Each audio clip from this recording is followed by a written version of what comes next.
Estamos começando mais uma edição do podcast Quem Vai Ganhar, do portal go.com.br. A gente fala sempre sobre política, eleições, campanha, tudo que envolve esse universo. Aqui comigo, Ana Paula Ruckfeld, jornalista, companheira de bancada. Pois é, mais uma vez aqui, né, Vacil? Obrigada pelo convite. E como convidados hoje, Fred JB, jornalista, também, Fred de Anápolis para o mundo. Nós, né, Vacil? Nós. Bom dia. Quer dizer, está sendo gravado, mas eu vou dar bom dia aqui para a educação. Prazer estar aqui pela primeira vez, Vacil. Agora não no background, né, que eu já estive em background. Ana Paula, nosso colega jornalistas, e ao convidado também, entrevistado. Pois é, e o nosso convidado hoje, que nós vamos falar sobre essas engrenagens que movem os bastidores aí das candidaturas, federações, formação dos partidos, o advogado Danúbio Cardoso Remy.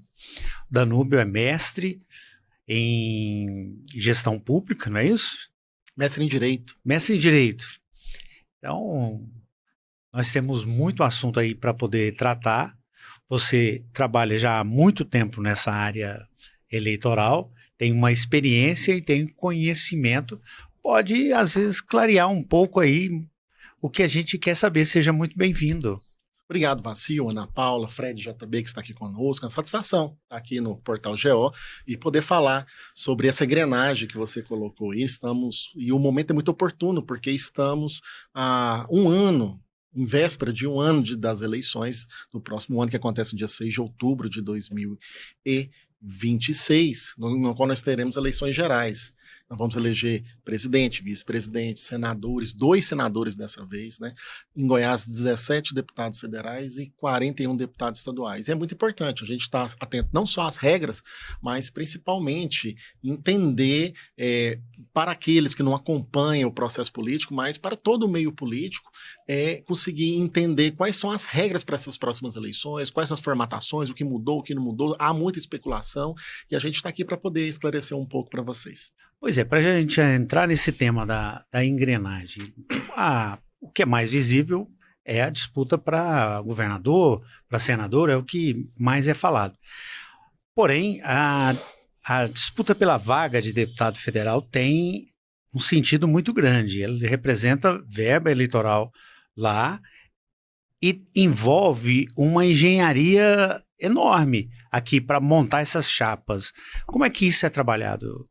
O sistema político brasileiro, ele é bastante interessante, né? Você colocou um ponto aí, que é a questão do Congresso Nacional, nosso sistema bicameral, que é de eleição majoritária para senador e proporcional para deputado federal. Olha para você ver que interessante. Hoje nós temos lá 514 deputados federais, no qual são eles que definem o tempo de TV, o funcionamento dos partidos políticos e o fundo eleitoral, que esse ano chega a 6 bilhões de reais, distribuídos praticamente apenas hoje 13 partidos políticos, né?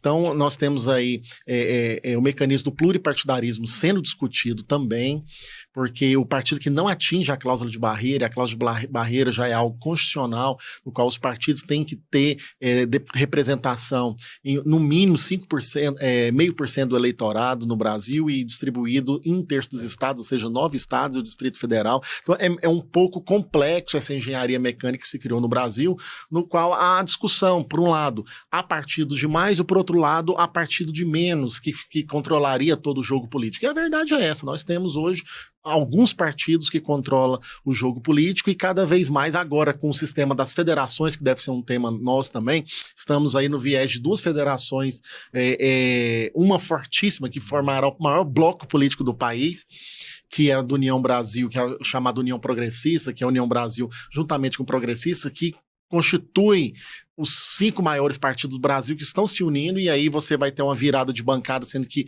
na eleição passada o PL elegeu 99 deputados federais, e nós temos outra ali da minoria também, que é o PRD se juntando hoje com o Solidariedade para buscar sobrevida. Então, para poder construir o maior cenário do Brasil de centro e direita, e outro que seria, em tese, um partido de centro-esquerda, mas que também deixou de ser centro-esquerda, entrando já na parte ideológica, mas mais por questão de sobrevivência. Falo isso porque o Solidariedade, ele já vem de uma fusão com o PROS e alcançou o mínimo de deputados por causa dessa fusão e só sobreviveu por causa disso, e na próxima não conseguiria ter essa sobrevida, e quando eu falo sobrevida é tempo de TV e tempo de e fundo eleitoral, e ela se junta agora com o PRD. Eu acho que o PRD teria 4 parlamentares, né? Um candidato a deputado federal para numa federação grande dessa, ou num partido grande, União Brasil, MDB, PT, um candidato desse tem vantagem, tem mais recursos para gastar na campanha. Sem sombra de dúvidas, né? Você tem um teto, né? Existe um teto, né? Nas eleições passadas, salvo engano, esse teto era de 3,5 milhões. Parece que esse teto agora chega a quase 5, 6 milhões de reais para cada candidato. E os partidos, eles têm autonomia partidária na distribuição desses fundos eleitorais. Os parlamentares que têm mandato, alguns partidos, eles têm tanta sobra de dinheiro que os partidos enviam o teto e alguns candidatos devolvem dinheiro nas eleições. Ô, Danilo, só uma dúvida aqui. Esse teto ele atinge também com que você pode fazer doação por pessoa física, né? Por Pix, não tem essa possibilidade? E esse teto estabelece para isso também, para esse tipo de doação também? Exatamente, JB. Você tem. A gente precisa entender que as formas de arrecadação de campanha, elas são de forma pública e privada no Brasil hoje, né? Então, quando ela então é um sistema misto que nós temos. Então, quando ela é pública, é do dinheiro do fundo eleitoral, ponto. Não tem outro recurso que possa entrar a não ser o fundo eleitoral. E a privada, doação de pessoa física ou do próprio candidato. Você acabou há alguns anos a doação de pessoa jurídica, empresas doar para a campanha com aquele sistema de evitar a corrupção eleitoral. Então, o que acontece? Se você tem um teto de campanha, de gastos de campanha de 5 milhões, e aqui nós tivemos alguns parlamentares, eu cito, por exemplo, acho que a deputada Magda Mofato devolveu dinheiro, alguns outros parlamentares, o partido acredita tanto naquela campanha, daquela candidatura, que envia o teto. Você enviou 5 milhões para ela, então ela não tem como arrecadar de pessoa física. E se alguma pessoa física doa, ou ela que é capaz de fazer a doação, ela teria que devolver esse dinheiro para a União. Mas é o partido que define, dentro da estrutura que tem, dos recursos que tem, para qual candidato que ele vai destinar o dinheiro, o recurso? Sim, o partido, essa é uma crítica muito forte ao problema que nós estamos tendo, que vem o pano de fundo da crítica aí, exatamente essa questão das mulheres, né? Porque o partido deveria obrigatoriamente investir nas candidaturas femininas e muitas vezes não investe nas candidaturas femininas de forma proporcional, e isso ocasiona os outros 3 requisitos, que é a uniformização da prestação de contas, falta de efetiva campanha e, consequentemente, falta de voto, que gera o problema da fraude à cota de gênero. Mas, respondendo sua pergunta, Ana Paula, exatamente isso. O partido ele tem autonomia partidária para gerir. É uma grande crítica, mas é o que foi aprovado na lei, e eles têm essa autonomia para colocar o dinheiro para qual candidato ele deseja ou ele internamente acredita. E aí, Fred, o investimento acaba sendo desigual, né? Desigual. Por isso que na PEC da habilidade os caras tentaram colocar o presidente de partido nacional na PEC, né? Porque o cara gere na blindagem. Tanto recurso, na blindagem, o cara gere tanto recurso, né? Agora, Fred, tem um componente político aí que é muito interessante. Os partidos montam a chapa considerando os que vão ganhar, e esses que acabam recebendo as apostas, né? Calcula ali, olha, a nossa federação, o nosso partido consegue eleger 3, 4. Então, tem 5 ali que são realmente, que estão competindo para ali. E tem o chamado rabo de candidatura, aqueles que vão ajudar, mas não vão participar, mas não tem chance de eleição. Essa formatação é o que a gente está vendo agora, né? Os partidos tentando montar. Entrando nesse. Né? Porque o sistema eleitoral nosso é por meio do coeficiente eleitoral. Você tem que atingir uma quantidade X de votos, e aí você partilha quem tiver atingindo o coeficiente, quem tiver mais votos vai ocupando as cadeiras no Congresso, né?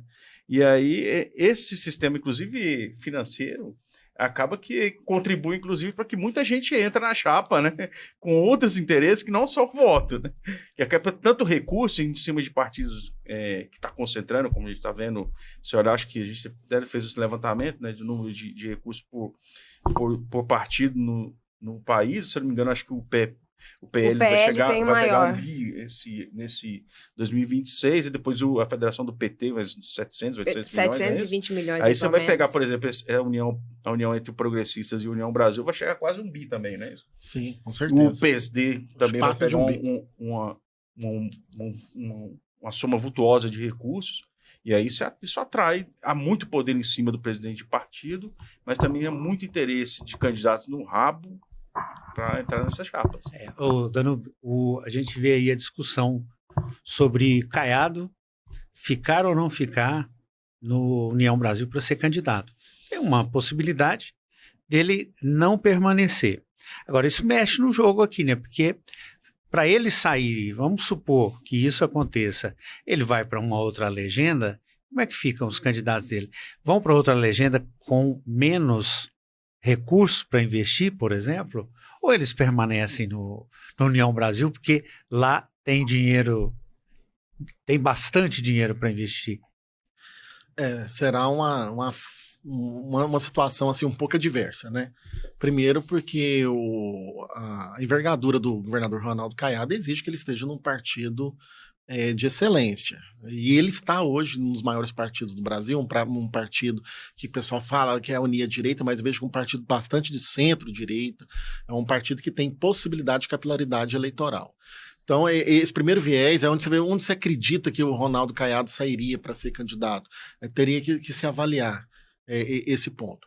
Mas, sobre essa migração dos parlamentares, eles têm essa possibilidade, 30 dias antes dos 6 meses que antecede as eleições, de poder escolher o partido, chamada janela eleitoral. Essa janela ela vai se abrir ali em março, vai fechar em abril. Então os partidos podem... Fecha no dia 3, que a eleição vai ser dia 4 de outubro. 4 de outubro, então deixa eu corrigir. Eu afirmei que era dia 6, é dia 4 de outubro, né, a eleição? É o primeiro domingo...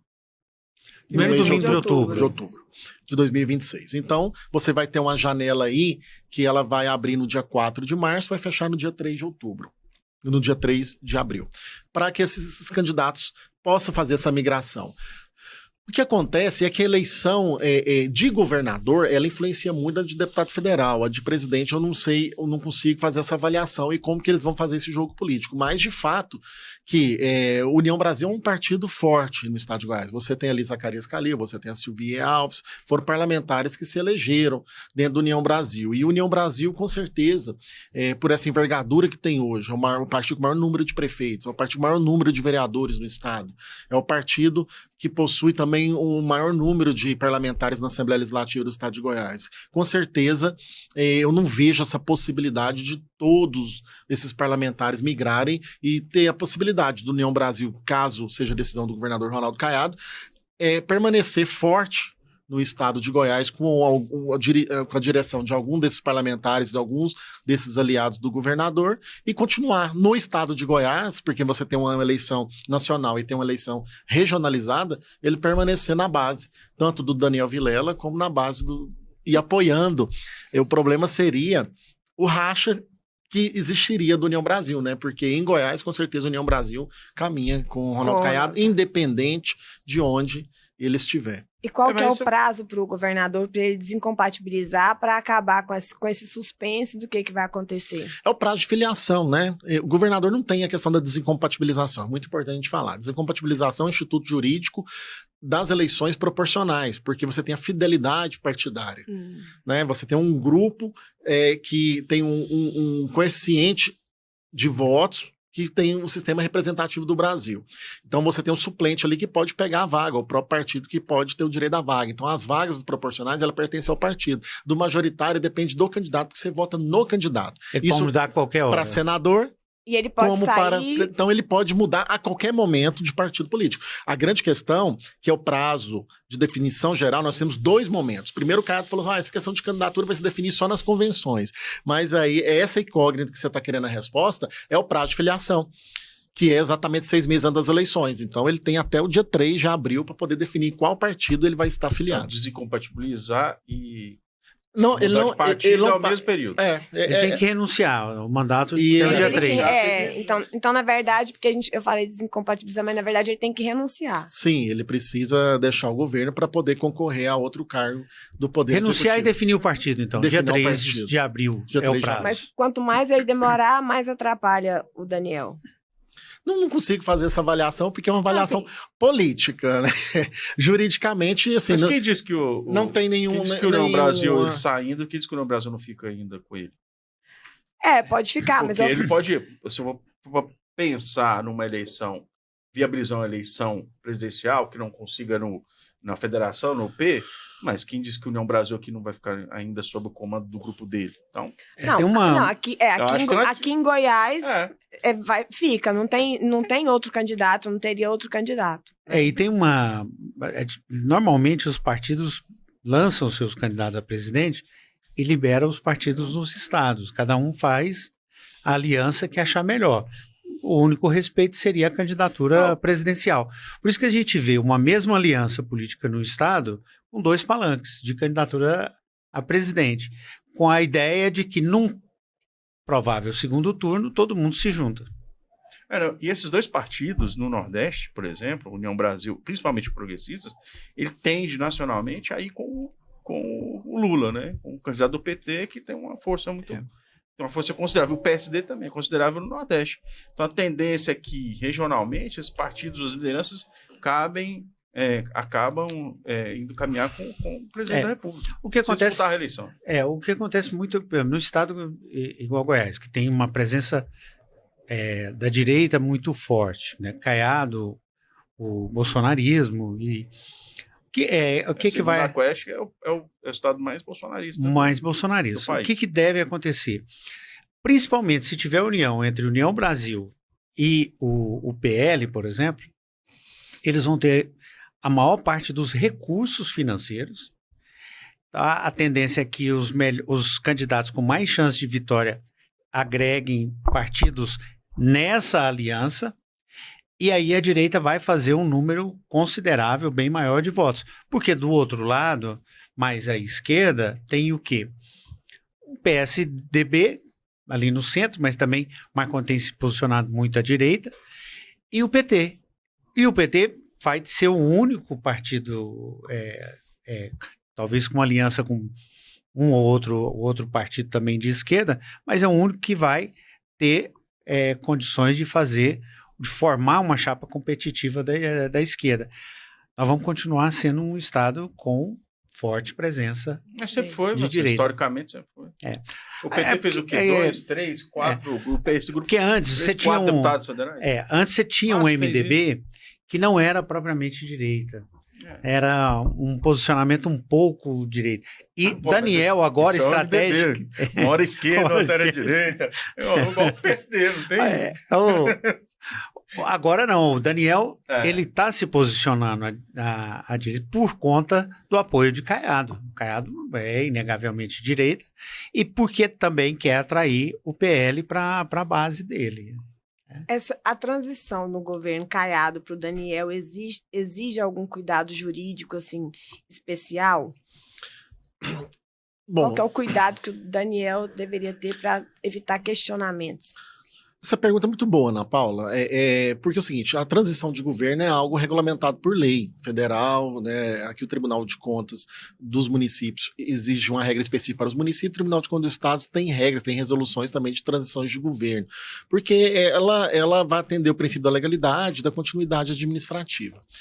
Nós temos que entender que passagem do governo do Caiado para o Daniel é uma transição política, ela não é uma transição administrativa, porque é o mesmo governo, fazem parte do mesmo governo. Você vai ter a troca de gestor. Enquanto gestor, o Daniel precisa e eu vejo que ele já está fazendo isso de forma, e o Caiado tem sido muito republicano nesse ponto, quando deixa ele assumir o governo, quando passa ações importantes de governo para ele, começa ele inteirar das obras e também da questão política, e ele ter essa interação do mecanismo, do funcionamento da máquina administrativa para que não possa paralisar. Você vem do governo aí de algumas obras importantes, de bastante efetividade. Então, isso precisa continuar de um governo para outro, com a troca de gestores, mas não a troca administrativa. Então, os cuidados que o Daniel tem que fazer é conhecer a máquina administrativa antes de entrar, porque ele vai fechar as contas de um período de 4 anos, que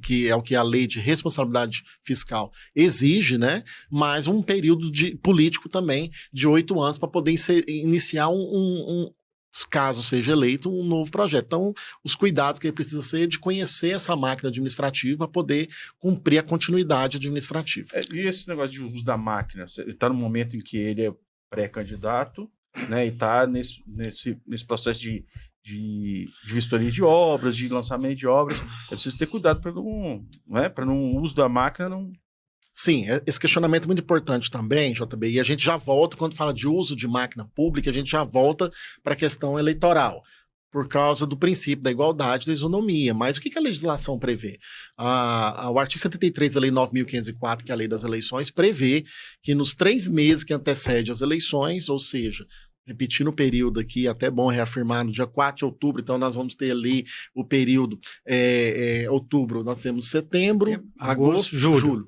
Então, a partir de 4 de julho, não pode o governador candidato à reeleição, no caso, que seria o Daniel Vilela, e lembrando que ele só pode ser candidato uma vez, ele não tem como ele assumiu o governo.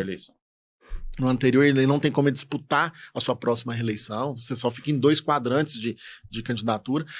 Ele não pode, o Daniel Vilela, participar de inaugurações de obras públicas e utilizar a máquina pública em favor de pretensa candidatura. Não, mas qual cuidado tem que ter agora, nesse momento? Não, agora entramos, apesar que nós entramos num ano eleitoral, nós não estamos no calendário eleitoral propriamente dito. Antigamente nós tínhamos eleições de 3 meses e o período de 1 ano que você tinha esse impedimento, né? Agora o cuidado que ele tem que ter é com a probidade administrativa, não é uma questão muito eleitoral. Apesar que mas eu tô tem vendo... algum caso, você sabe algum caso que ocorreu nesse período em que o gestor público está ou como vice-governador, como vice-prefeito, com possibilidade de ser candidato, e aí é uma flagrante uso da máquina pública a favor da pré-candidatura? Vamos lá. Por exemplo, nós tivemos uma denúncia que foi julgada pelo TRE no mês passado, contra a presidente do OVG, a primeira-dama do Estado, a Gracinha, falando que ela estaria usando a máquina pública em favor da pretensa candidatura de senador. O TRE rejeitou por 7-0. Ele constatou que o que ela está fazendo são as atividades sociais, e aí a defesa dela conseguiu, com maestria, mostrar para os juízes eleitorais que na época do Marconi Perillo, a Valéria Perillo fazia os mesmos programas sociais e não era encarado com são ações inerentes ao cargo são dela ações como primeira-dama. Inerentes ao cargo de primeira-dama. Teria que o cidadão pedir voto para poder... O que dá para configurar hoje... Ou é uma que é o que não pode. Entre não, o que seria essa linha tênue? Porque ela fica sendo dentro do caráter muito subjetivo, mas objetivamente o que teria ser claramente você levar um benefício sobre uma pretensa candidatura. Olha, eu vou ser candidato, esse benefício está em favor disso. Estou aqui como próximo candidato a governador, a deputado estadual, estou trazendo benefício em relação a isso. É o que nós tomamos muito cuidado com os parlamentares, com as emendas parlamentares. A gente vai chegar nesse ponto aí, JB, porque vai ficar muito claro.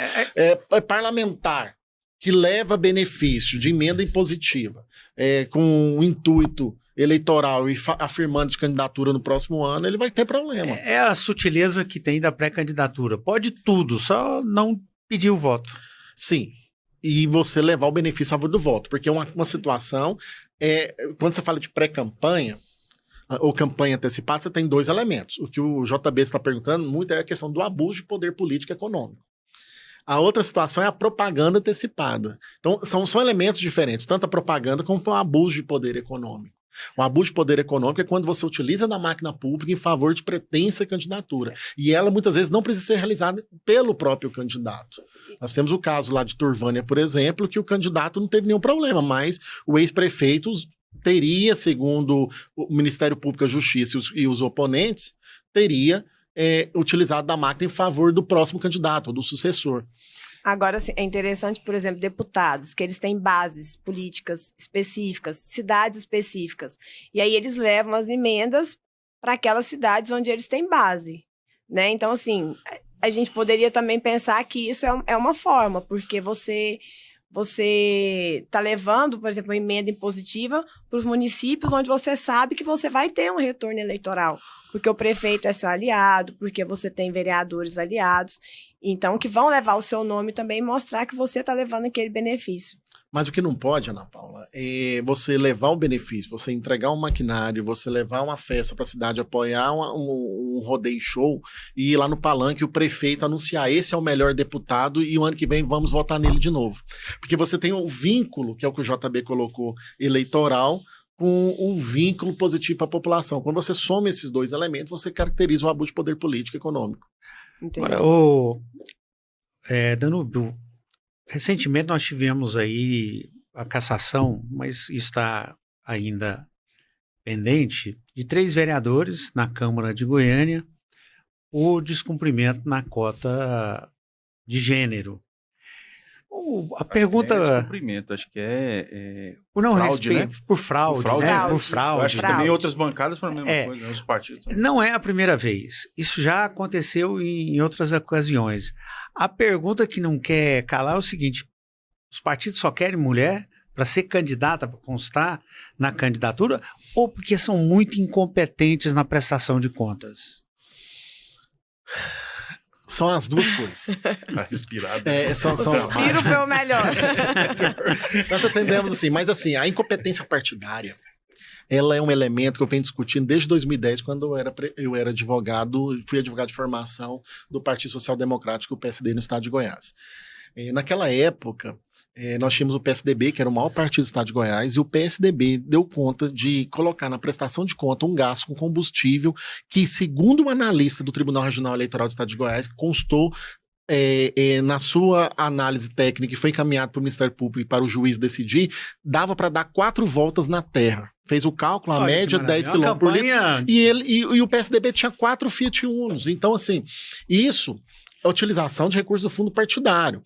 E aí quando você abria a prestação de conta do posto de gasolina, tinha picolé do Que Bom, tinha salgadinho, tinha lanche, tinha tudo na notinha de posto de gasolina.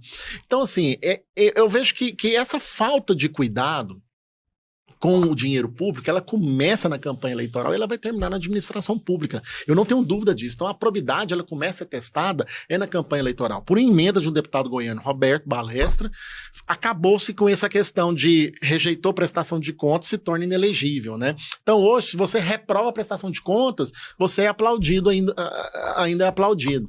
Deveria ter uma punição maior. O tribunal, com verba pública, tem sido muito rigoroso. Feito quase uma pré-licitação para poder contratar, porque tem serviços que não são mensurados. Um serviço de agência de publicidade, por exemplo, ou de advogado, como que você mensura o valor de um publicitário, por exemplo? Você tem um publicitário que pode ser contratado por 1 milhão e você pode ter um publicitário que é contratado por 10 mil numa campanha eleitoral.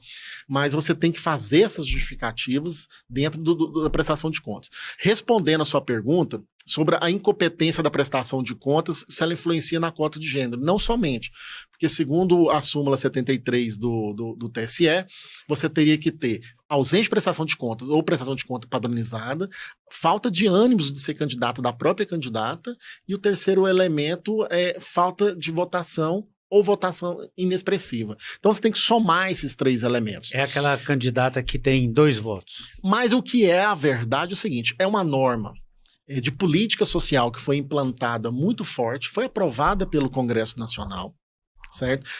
E a Justiça Eleitoral, segundo a ex-presidente do TSE, a ministra Carmen Lúcia, ela exigiu que a Justiça Eleitoral, ela veio em Goiás, foi no TRE, e exigiu que tivesse uma atenção especial quanto a esse instituto da cota de gênero e essa política social que foi implantada no Brasil. Eu acho muito complicado, mas por outro lado, nós temos fundo partidário para investir nas políticas de mulheres e nós temos o fundo eleitoral que poderia ou deveria, no mínimo, ser distribuído igualmente. Se o partido tem R$1 bilhão, por que não distribui 300 milhões de reais para as mulheres? né? Mas não. Hoje nós estamos sobre um ambiente de um segundo movimento de fraude gravíssimo, que é as dobradas eleitorais. Você dá o dinheiro para as mulheres, ela é candidata federal, mas vai dobrar com o seu estadual. Ou vice-versa, dá o dinheiro para a mulher estadual, mas vai dobrar com o federal. dinheiro Na vai- eleição de 2020. O dinheiro vai para o estadual. O dinheiro vai para o estadual, porque contrata os cabos eleitorais conjuntos. Então, você tem a fraude agora de forma velada quanto à questão Ou seja, a do mulher recurso. continua sendo laranja. Eu não A vou mulher continua sendo laranja do processo, mas é um processo político-eleitoral, porque essa realidade de mulher no Brasil, ela veio votar, salvo engano, foi só com Getúlio Vargas, acho que foi só em 54, 45. Existe a Que- questão cultural. Vai se demorar um pouco e a legislação ela vem de forma muito rígida. Mas por que não se investe durante os 4 anos? Por que o dinheiro do fundo eleitoral não é colocado, do fundo partidário? Porque você tem um fundo eleitoral de campanha, mas tem um fundo partidário. E por que ele não é feito para fazer jantares para as mulheres, curso para as mulheres, Curso. incentivo para as mulheres? E isso não é feito. Quando chega na candidatura, você tem essa proporção obrigatória de 30% e você chega ao absurdo de candidatas serem buscar candidato dos parentes. Então você tem assim no interior, por exemplo, o São irmão do candidatas candidato a pegar vereador a dá laço. uma mulher, não, eu vou trazer minha irmã. São candidatos a pegar laço, Pega lá, né? essa palavra. Para poder utilizar ali de, Só pra de constar, última hora. né? Não, eu não vou citar o partido, não, nem as lideranças, mas eu lembro de ter estudado o caso de um partido aqui em Goiás, em que você pegava as candidatas a estadual e a federal, e você tinha uma candidata que era competitiva e tinha recebido X, acho que se não me engano, 1 milhão do partido. Aí você tinha uma candidata desconhecida federal e tal, que recebeu 1 milhão, recebeu mais ainda, não, acho que era estadual, inclusive, só que fazia dobradinha com o federal, um candidato importante, recebeu 1 milhão ou mais do que essa outra candidata aqui. Aí você vai, que critério é esse? Aí entra essa questão das dobradas, né? Tem um dilema que eu vejo muito. Olha, os partidos também reclamam, mas as mulheres não querem participar. Ao mesmo tempo, os partidos também não estimulam, não incentivam, não criam situações para poder puxar as mulheres para... E a vida das mulheres, quando elas estão no exercício da política, não é fácil. Na verdade, Ainda- a vida das mulheres Ainda sempre vale aquela história. A senadora Lucevânia sempre falava, o homem bater na mesa é sinal de que ele é duro na queda, ele é forte, ele é firme. Isso é firmeza. A mulher bater a mão na mesa é histérica, é louca, é doida. Ainda é isso que prevalece na política, infelizmente. A nossa cultura ainda é muito forte, né? E o ambiente político ainda é muito, muito masculino, né? E eu acho que as eleitoras também, elas não enxergam a mulher assim, não, quem que vai me representar? E buscar também representantes mulheres que vão conseguir, dentro do ambiente de política, discutir pautas que realmente vão transformar a vida das mulheres. Então, acaba que é um ciclo que continua, né, e que vai se perpetuando. Por mais que a lei ela tente colaborar de uma forma com as cotas e criando mecanismos e fiscalizando, mas a nossa sociedade, culturalmente, ela é machista, né? E isso acaba atrapalhando quantos presidentes de muito. partidos nacionais são mulheres? Pois é. Você tem uma que acho que é do Podemos, que é a Kátia, o Renata, restante... E você teve a Gleice, que foi um tempo que presidiu o PT, o restante é homem. Hoje Então a você nossa... já começa o filtro aí, ó. Não? Hoje Você a vai ver nossa os bancada líderes tá de até. partidos. Hoje a nossa bancada até tá bem, assim, né? Tem até uma quantidade boa de mulheres, se for olhar. Melhorou muito. Melhorou. Mas não está suficiente. Não. Em Goiás, com por certeza. exemplo, 17 deputados federais, ela atende São os bem a quê? bancada. Nós 5, temos 6? quatro mulheres, né? Não, são 5. Nós temos a Magda, nós temos a Marussa, nós temos a Leda Borges, nós temos a Flávia Moraes, E a temos a Silvier. Silvier e tem a... Quem mais? Eu acho que tem Não, mais. Vejo um. 5 São mulheres. elas. Mulheres. Está bem representado. Nós passamos aí de 30%. Agora, para deputado estadual, nós temos menos de 10%. São 41, nós temos 4 mulheres. Pois é. Mas, vem cá, Danúbio, vamos conversar sobre outro assunto aqui. Quem é que paga a eleição quem é que paga as campanhas? O Caixa 2? Ou é só o Caixa 1 dar conta de bancar uma campanha? Esse mito em relação ao Caixa 2, Ele é real? Ainda existe? Acabou? Acabou o Não, Caixa eu não 2? vejo que é um mito, a gente não pode tampar o sol com a peneira, porque nós temos uma legislação robusta que persegue o Caixa 2, né? Nas próprias, vai desde a prestação de contas até a legislação que pune os candidatos, inclusive, com a perda do mandato eletivo. Nós temos que passar da premissa daquilo que nós falamos com o JB. Qual é o mecanismo de arrecadação de campanha? Só existe 2. O sistema é misto, ele é público ou é privado. Se ele for público, é o dinheiro do fundo eleitoral, que aí nós terminamos agora, concluímos a discussão aqui na nossa mesa de debate sobre a igualdade e equidade na distribuição desses recursos, que elas não acontecem porque os partidos têm autonomia para poder distribuir. Aí entra-se uma discussão de como a eleição ela é igualitária ou ela aplica a isonomia.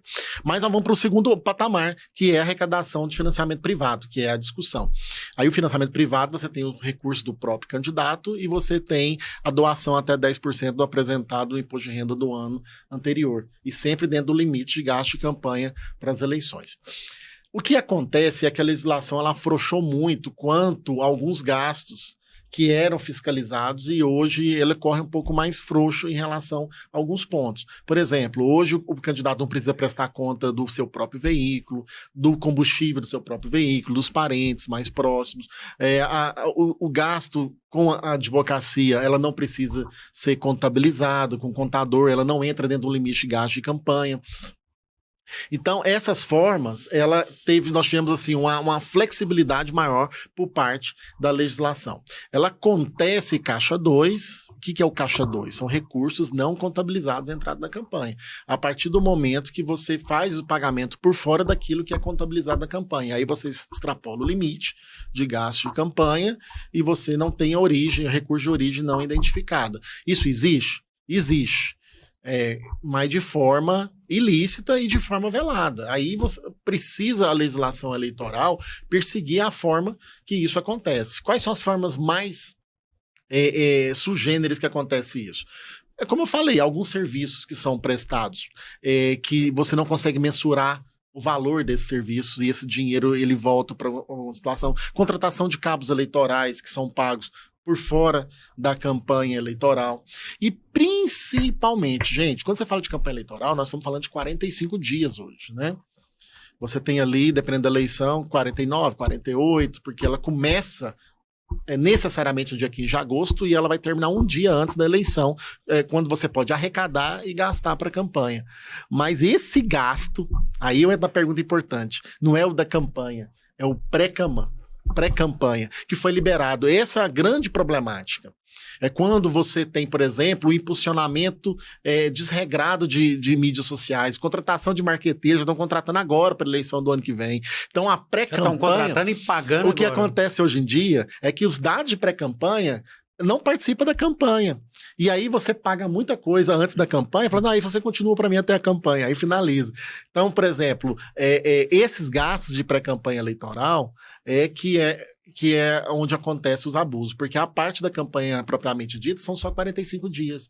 E as convenções, elas vão se abrir dia 20 de julho. Então, tem que ser 20 de julho a 8 de agosto, para poder fazer a pré-campanha eleitoral, você acontece ali já fazendo as contratações, e é muito interessante como você tem um contrato de aluguel para fazer uma casa de reunião, que é o escritório político. Aí você tem que descontratar, que você pagava por fora, e fazer um contrato pela campanha eleitoral naquele período, depois você volta. Então é muito complicado também, esse mecanismo foi colocado no Brasil. Ou seja, na prática, antes a gente tinha uma campanha que era bem extensa, e agora a gente continua tendo uma campanha que é bem extensa. A diferença é que a gente só consegue fiscalizar os 45 dias, o restante rola solto. O restante rola solto, e é quando acontece o abuso, e teve uma senadora do Mato Grosso que perdeu o mandato porque ela contabilizou o gasto dela com mídias sociais antes da campanha eleitoral foi maior que da campanha eleitoral. E a questão de abuso de poder econômico? Como é que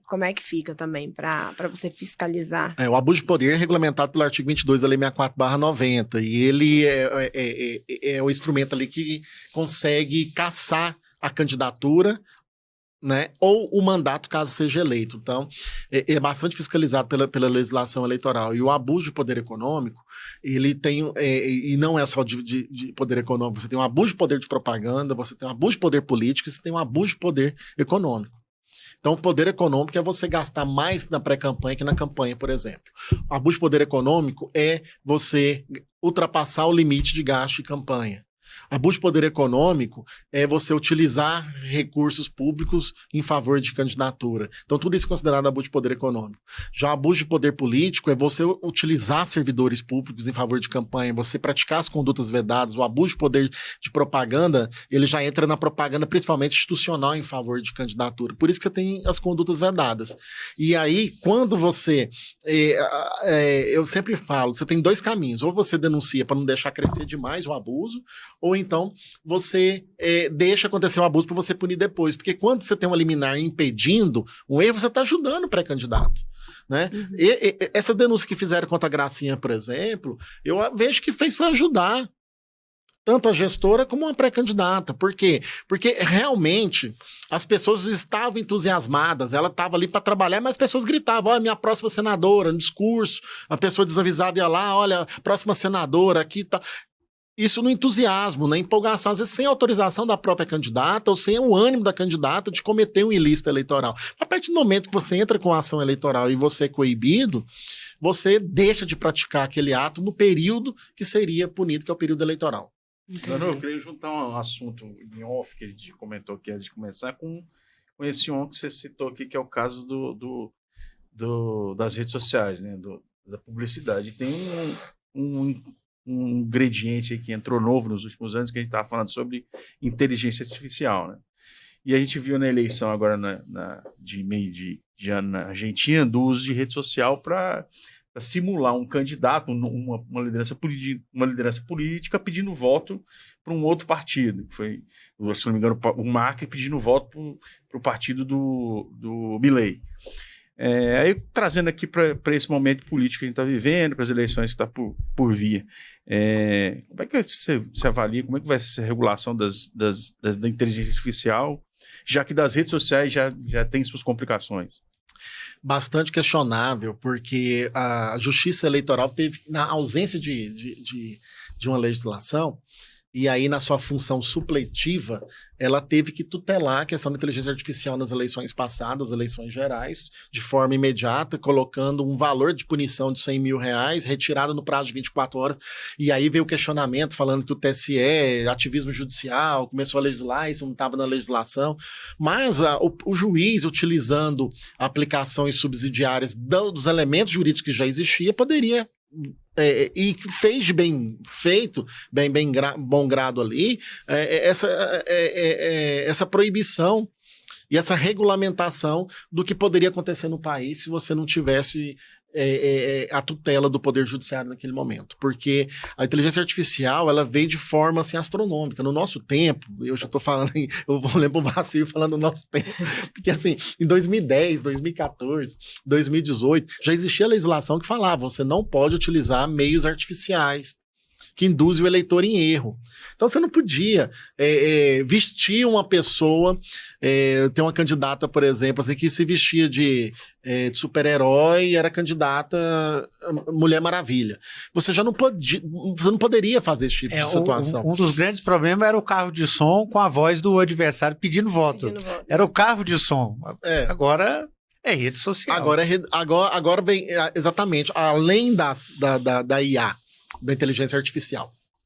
Ela vinha de uma forma assim, que você é capaz de construir tudo, porque antigamente, eu falo, no nosso tempo a gente combatia os folhetos debaixo da porta, eram as cartas anônimas, e aí você ficava correndo para prender o carro que chegava de madrugada no interior, que podia mudar a eleição, e eu tenho casos, por exemplo, de campanhas em Goiás, que botava a carta e falando assim, de amante, de pai, filha que abandonou o pai, você tinha situações concretas dessa aqui em Goiás e a gente juridicamente corria para poder se defender dessas fake news e muitas vezes dava o efeito político. Agora não, a velocidade em tempo real. Se o candidato não se precaver daquilo que vai acontecer, você já tem que imaginar o que vai acontecer. E tem inclusive um prazo que você é vedado, né, no final na reta final da eleição, né, antes da votação, que é proibido fazer propaganda, não sei o que e tal. E é nesse atozinho, nesse espaçozinho que o negócio nas redes sociais ocorre, que aí todo mundo surpreende com as viradas que a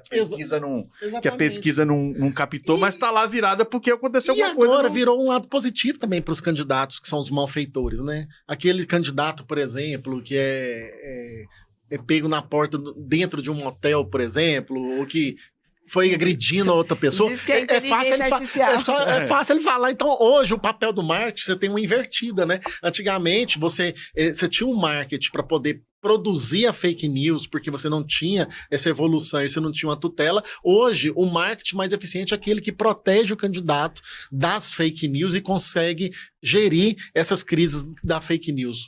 Porque, na verdade, assim, o que é verdade, né? Você pode falar que você estava lá e pode falar que não estava. Você tem deepfake, você tem, né, a voz diferente, você consegue imitar qualquer pessoa. Então, assim, não tem como. Você pode falar que não é você e quem que vai saber? Não, e você tem dois elementos. Você tem aquilo que é verdade, que também é coibido pela propaganda eleitoral. É uma verdade o que você está contando.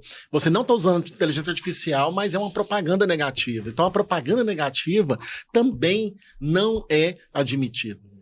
E isso, antigamente, as pessoas encaravam aquela propaganda negativa de forma para você verificar o conteúdo. Hoje você não, hoje você tem que falar só da sua parte positiva. Você não pode falar do adversário. A verdade é essa. Agora pensa, como é que a justiça vai fazer para coibir um negócio desse, gente?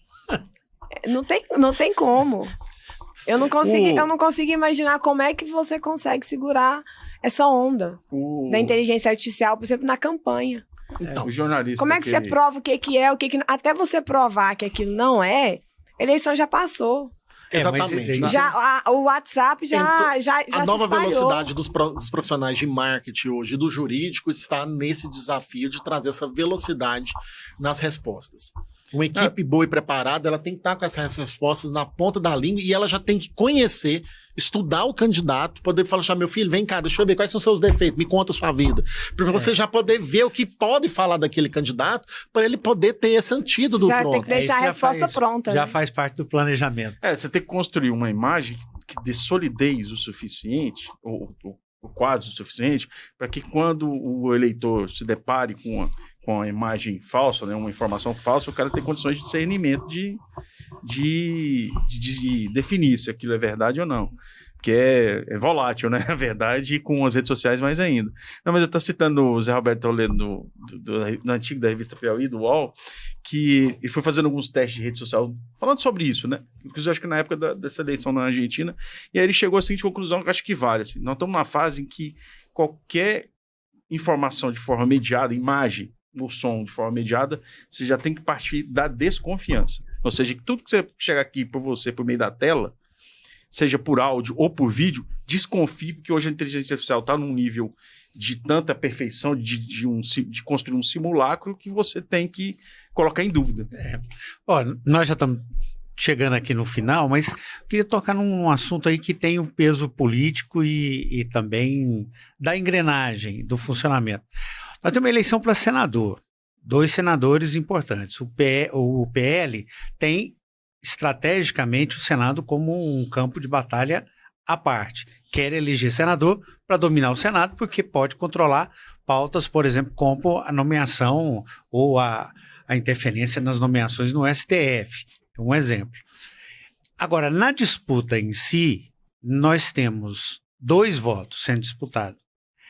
E uma situação curiosa, porque você tem 2 votos da situação, 2 votos da oposição, pode ser que 2 polarizem e um terceiro, que é o segundo voto de todo mundo, vire o primeiro. Nós já tivemos caso aqui disso acontecer com o Demóstenes Torres. O Wilder mesmo. A Lucevânia e Iris Rezende polarizaram a eleição de 2002, se eu não me engano, e acabou que Demóstenes foi eleito senador. Eu confundi, o Wilder foi um voto só. E o Íris... O Íris perdeu a eleição. É. Perdeu depois. A Lúcia foi eleita. Como é que isso interfere na eleição e como trabalhar isso no campo jurídico? Tem algum apelo? Tem alguma implicação? Não, no campo jurídico é a modelagem do sistema político do Brasil que vai permanecer para as próximas eleições. Então, esse efeito político, ele vai permanecer.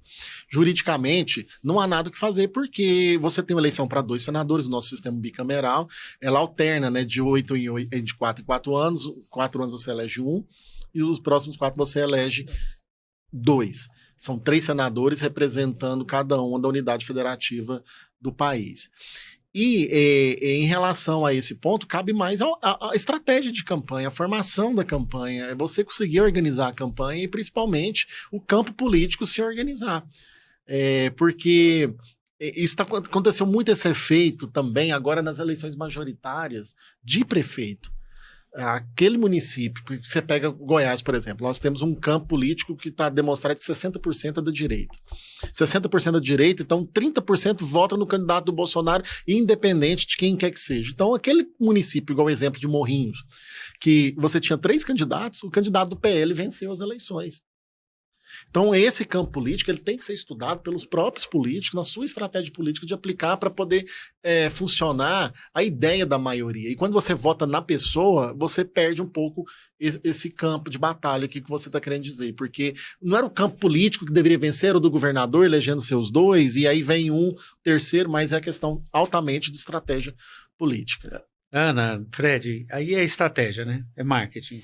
Aí é marketing, a comunicação vai dar o tom também, principalmente em relação ao discurso, né? Como é que eles vão se posicionar, né? Para poder atrair esse voto. O Demóstenes de 2004 é um case, né? De como você conquistar esse segundo voto, que ele trabalhou, citou, né? Deixou que os dois... O próprio Wilder nessa ganhou com diferença, com quantos votos? 400, 500, poucos votos. Foi pouquíssimo voto. Porque você tinha, assim, nós tivemos o Vilmar Rocha que perdeu a eleição com 1.081. Pois é, o fato do governador não ter falado, não, esse aqui é o meu candidato, isso não acabou atrapalhando e ter deixado pulverizar? Porque, assim, na minha visão, foi a primeira muito. vez, né? Foi a primeira vez que você tinha um candidato a governador com 8 candidatos, sei lá, 4, 5, 6 candidatos a senador. Se ele tivesse definido um candidato, provavelmente ele não teria tido esse efeito. E por um lado você tinha o Marconi Perillo também, que estava com uma eleição, segundo quem estava organizando a festa dele no dia da apuração, ganha e perdeu para o último colocado. Agora, pode ter mais de uma candidatura dentro de um mesmo grupo político. Por exemplo, o governador pode ter 2 candidatos dentro de uma aliança, mas pode ser que, por exemplo, o PP lance 2 candidatos sozinho. A gente tem que separar, a gente precisa separar aliança política de coligação, né?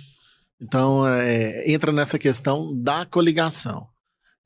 Cada partido isoladamente pode lançar até 2 candidatos a senadores, né? Cada coligação pode lançar até 2 candidatos a senadores. A questão é que você pode coligar para governador e não coligar para senador. O PL pode decidir lançar sozinho 2 candidatos. Pode. E o Daniel, pelo MDB ou pelo União Brasil. Mas ele pode fazer aliança política com o Daniel. Pode fazer aliança política. Foi o que o Caiado ocorreu na eleição do Wilder, né? Que, se não me engano, foi o delegado... presidente do Detran agora? Delegado Valdir. Valdir fez esse questionamento na justiça se podia ou não lançar mais de um candidato na mesma aliança, e aí lançou isso uma quantidade considerável. Estrategicamente, foi o Valdir, que não foi interessante.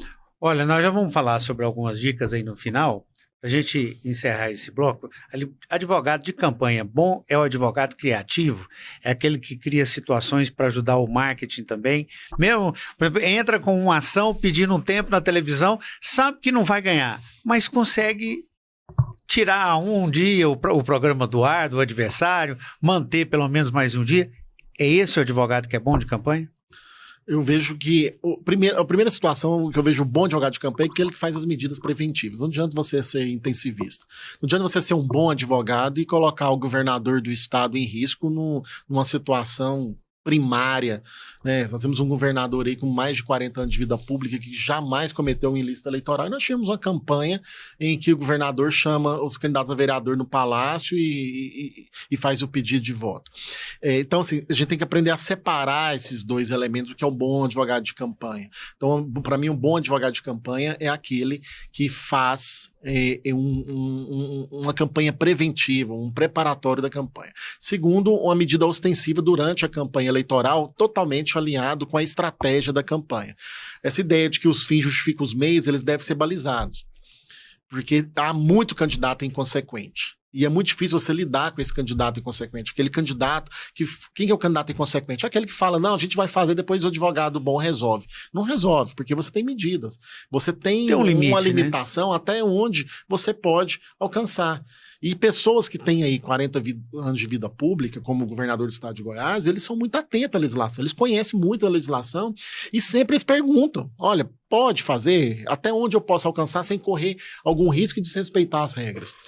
Então é muito importante. Agora tem outros candidatos aí que desde a pré-campanha já começa a achar que pode fazer tudo, depois coloca o advogado para resolver. E alguns advogados até resolvem, mas eu acho que além de ficar expansivo, caro, é muito arriscado dentro do processo político você colocar...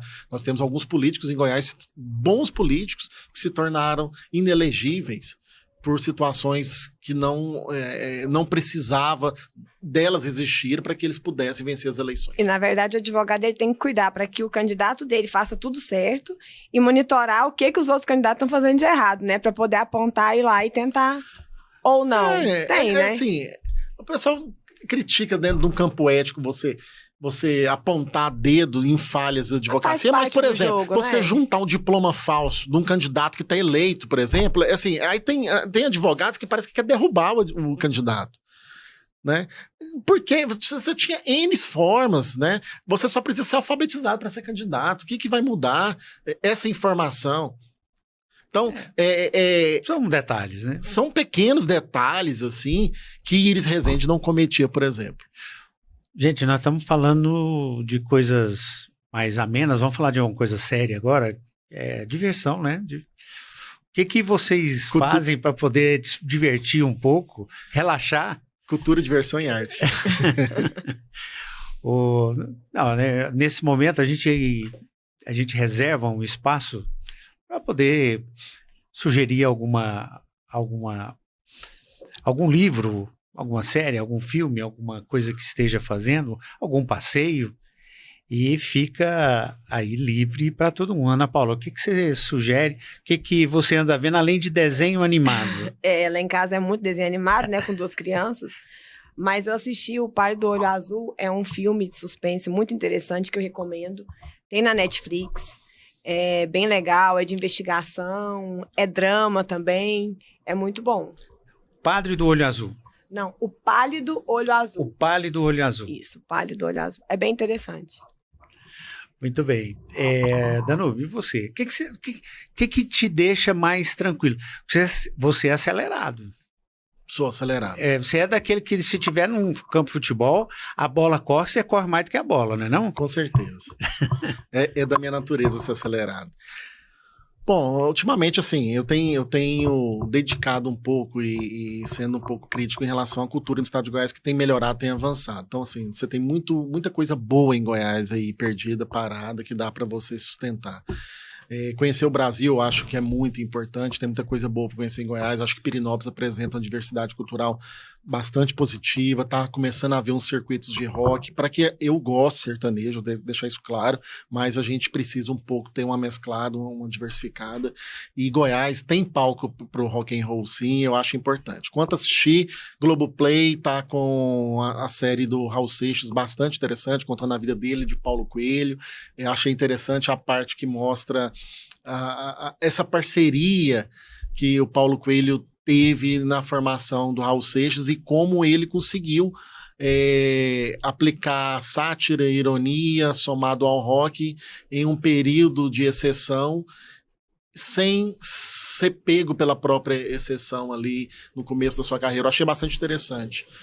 Quanto à leitura, eu volto para as coisas antigas, porque às vezes eu tenho que estudar. Eu fui professor agora da pós-graduação da Assembleia Legislativa do Estado de Goiás, a pós-graduação em gestão pública, e aí eu tive que voltar, ler um pouquinho de Maquiavel. Então, Príncipe acho que é um livro assim, de leitura cotidiana que você tem que voltar para poder entender, e Montesquieu também para poder entender o sistema político, que eu acho bastante importante. Mas leitura de rotina e é só os livrinhos de cabeceira mesmo, que não faz muita diferença. Fred? Eu vou citar 2 séries e um livro, rapidinho. Série eu sei que você gosta bastante. Primeira série, eu acho que é a história do Chico Anísio, um documentário que tá no Globoplay, muito bom. Eu tô terminando de assistir, tá no final, acho que o último capítulo, mas eu acho que é interessante a gente resgatar a história do... É muito bom que é resgatada a história do Chico Anísio a partir de um dos filhos dele, o mais novo, inclusive.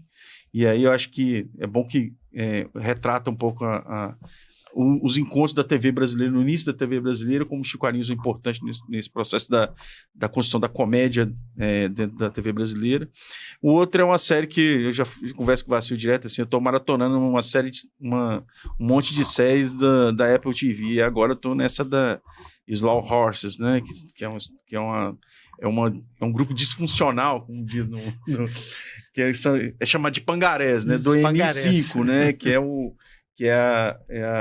o refúgio do MI5. Do refúgio do MI5.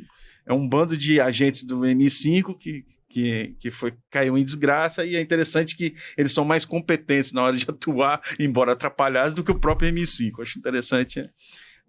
E o livro que eu estou lendo, leio, mas eu acho que é bom, porque é da minha área e tem a ver com esse estudo, ainda mais nesse período de eleições, que é o livro A Máquina do Caos, o Max Fischer.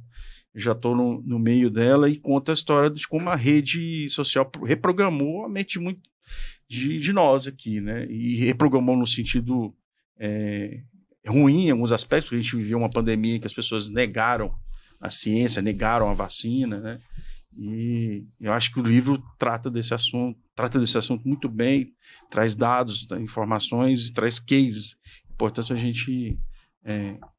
embora eu acho que do meu ponto de vista, essa discussão está muito já passada, acho que ainda é atual. Aí só uma coisa, estou esperando o meu próximo livro chegar, que é o do Vacil. O já romance? Comprei, estou esperando chegar, viu, Vacil? Muito bem, tá em pré-venda ainda. Quem puder, corre lá, tá na editora Mondru, mondru.com.br. Tá lá o livro, tem ainda na pré-venda, tem um link. Se você procurar lá no meu Instagram, @vacil, com V e 2 S, tá lá, A Tarde Sem Fim, tem lá os links para quem quiser comprar na pré-venda. Eu até tenho a imagem dele aqui, eu não sei se dá para captar, tá no celular aqui, fica aí só como sugestão. Eu nem ia falar nisso, não era a minha sugestão, não.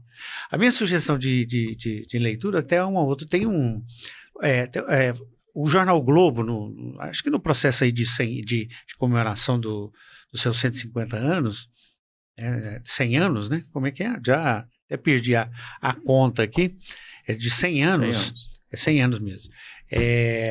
Fez uma série de entrevistas com marqueteiros, com caras ligados ao marketing. Isso virou um livro. O livro não é difícil de baixar, de encontrar, tem ele em PDF, e tem as entrevistas também lá no Jornal o Globo. Muito bom para quem gosta de política, quem acompanha o dia a dia da política, vale a pena. É um tema, né, e visões muito diferentes, porque são vários marqueteiros. Mas, repetindo, tem o PDF, dá para conseguir ele lá no site, não é difícil. Outra coisa que eu recomendo eu ia até falar no Slow Horse, mas os Pangarés, pronto. Os Pangarés, mas eu recomendo outro, tem a nova temporada, aí que é uma série que é mais lenta na apresentação das etapas dela, né, que é The Morning Show, que fala muito de jornalismo, está na Apple, no streaming da Apple, fala muito de jornalismo, mas fala também toca muito em temas que são bastante atuais e que a gente vive.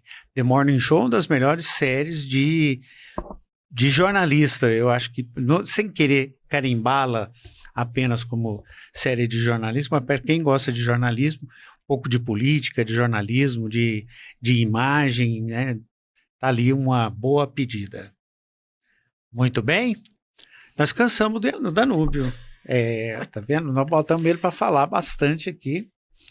Isso significa, Danúbio, que nós cumprimos uma meta aqui, que era explorar bastante o seu conhecimento e a sua tranquilidade aqui em falar com a gente. O bom é o seguinte, tem muitos que vão ter que ouvir o episódio, acompanhar o episódio, não acelerando para 1,5, mas voltando para meio, para poder pegar uma velocidade mais lenta, porque o seu pensamento é rápido, né?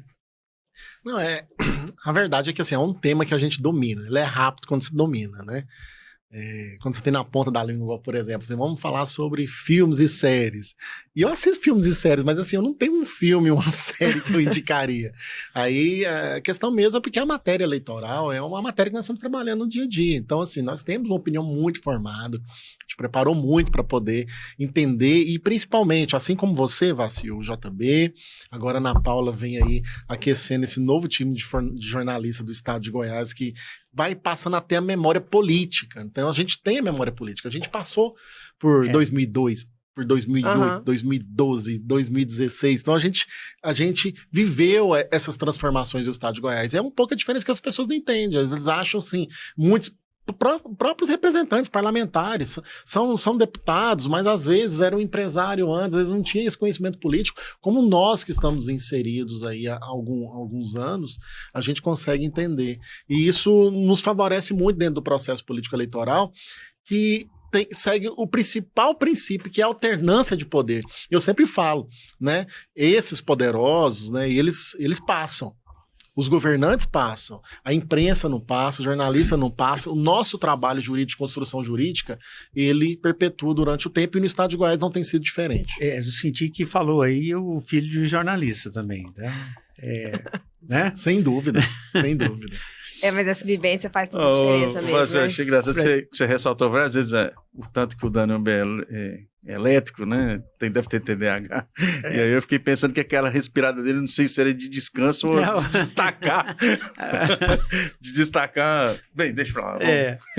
Mas é isso, é porque também isso chama atenção e para mim é uma das características que eu respeito e admiro, justamente porque seu raciocínio é rápido e quando a gente precisa, por exemplo, fazer uma consulta, aquelas consultas, né, que a gente sempre faz sem mandar o Pix depois, né?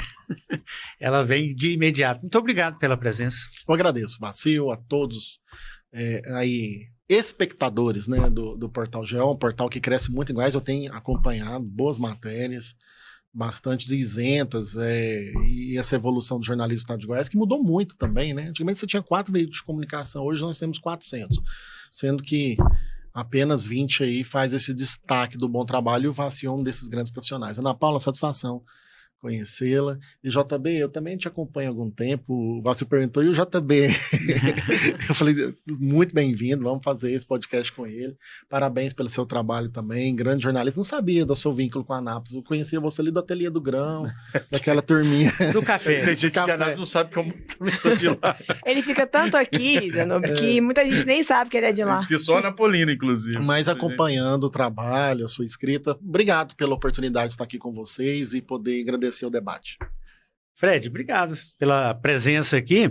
Esse tema aí sobre ter uma vivência na política em Goiás, isso aí merece um podcast particular, né? Tem. Porque nós somos testemunha ocular de 90 para cá. É um prazer, Vacil, agradecido pelo convite. Acho que foi bom ter compartilhado a bancada aqui com o Danúbio, com a minha amiga Ana Paula. Acho que é bom saber, vou pegar depois o telefone do Danúbio também para tirar dúvidas de eleitoral, que às vezes até em mesa de bar a gente tem dúvida e fica apanhando, então é um prazer, aliás, dividir essa bancada com ele, mas vamos dividir mais o café também. As consultas melhores são aquelas 2h da manhã na mesa do boteco, né? Que liga, ele atende e esclarece pra gente. Pode deixar, né? Ana Paula, você já é de casa, não precisa falar muita coisa, né? Porque nós, eu e a Laila é a diretora daqui, ela que comanda a parte editorial do portal GO. Nós contratamos a Ana Paula agora. Segunda vez que eu tô aqui, ele já me contratou. Porque, na verdade, eu também tô te convidada aqui, né, Vacil? Porque é só a segunda vez, né, Laila? Obrigado pela presença.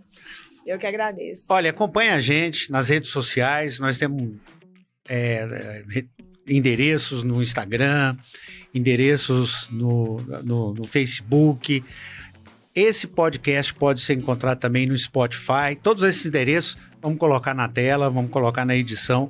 Aí você vai poder acompanhar, não deixe de conferir, ouça, mande também. Vamos deixar um e-mail lá para você mandar sugestão, comentário.